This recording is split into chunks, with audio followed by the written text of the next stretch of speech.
Ayan guys, magluluto tayo ng ating ulam. Dahil tayo nag-iisa. Kaya magluto tayo ng ating ulam. Kahit simple lang siya. Ayan, magprito tayo ng ating itlog.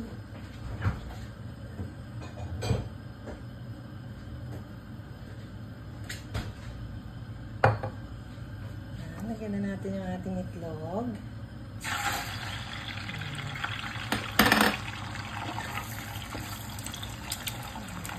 Itlog.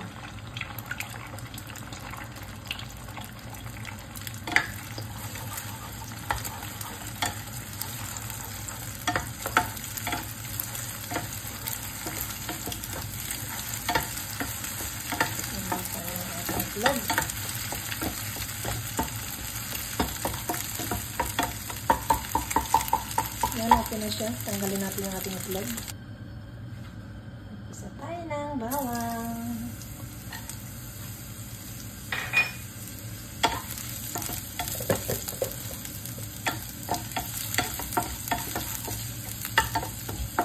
Yan natin yung ating spinach.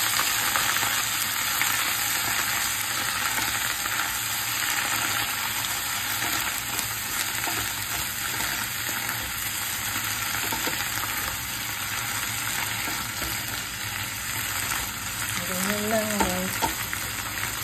Simple lang ang ating ulam. Magprito ng itlog, scramble, tapos gisa natin itong ating spinach, ng bawang. Kung gusto nyo ng sili, pwede rin. Lagyan ng sili. Tapos lagyan na natin itong ating itlog. Lagyan natin ng oyster sauce.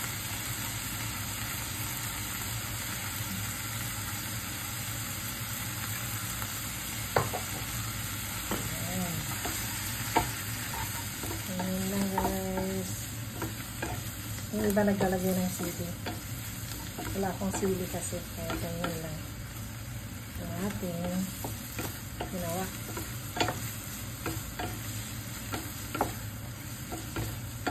Yan lang guys.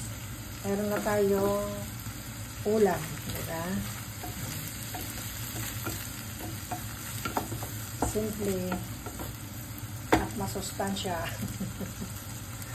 hindi na yung easy life na kakainin natin. Kailangan magsipag tayo para kumain tayo. Mag-ulam tayo. Hindi lang yung easy life. Yan lang guys. Please like and share.